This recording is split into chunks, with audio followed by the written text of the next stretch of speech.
જગદંબાના નવ સ્વરૂપોનું દર્શન નવરાત્રિ છે. પૂજ્ય શ્રી પ્રફુલભાઈ શુક્લ આજે વલસાડ ધર્મુર રોડ પર આવેલા વલંડી રામાપીર મંદિરે વિશ્વવિખ્યાત કથાકાર પૂજ્ય શ્રી પ્રફુલભાઈ શુક્લના સાન્નિધ્યમાં અષાઢી નવરાત્રિ અનુષ્ઠાનનો મંગલ આરંભ થયો હતો.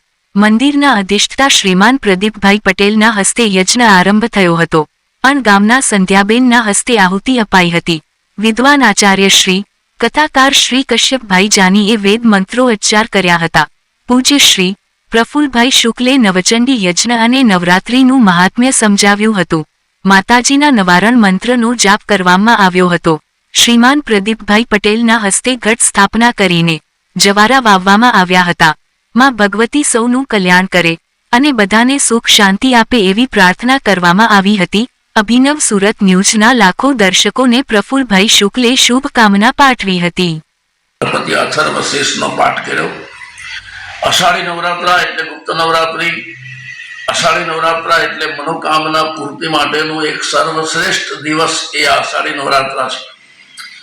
પહેલું નોરતું શૈલપુત્રીનું, બીજું નોરતું બ્રહ્મચારિણીનું, ત્રીજું નેત્રું ચંદ્રઘંટાનું, ચોથું નોરતું કુષ્માંડાનું, પાંચમું સ્કંદ માતાનું, છઠ્ઠું કાત્યાયની માતાનું નોરતું, કાળરાત્રી માતાનું સાતમું નોરતું, મહાગૌરીનું આઠમું અને સિદ્ધિદાત્રીનું નવમું.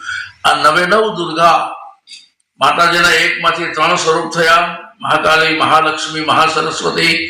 ત્રણમાંથી નવ સ્વરૂપ થયા, નવ દુર્ગા. 9 માંથી 16 સ્વરૂપ થયા, ષોડશ માતૃકા.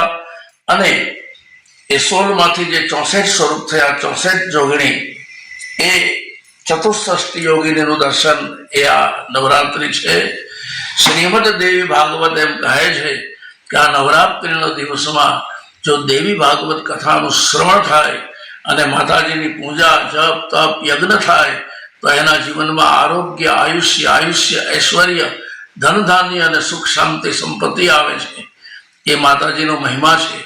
આ અષાઢી નવરાત્રિનો આજે આરંભ થઈ રહ્યો છે અને અષાઢીના નવરાત્રિએ અભિનવ સુરત ન્યૂઝ ટીવી ચેનલના માધ્યમથી એના લાખો દર્શકોને ખૂબ ખૂબ શુભકામના છે, આશીર્વાદ છે.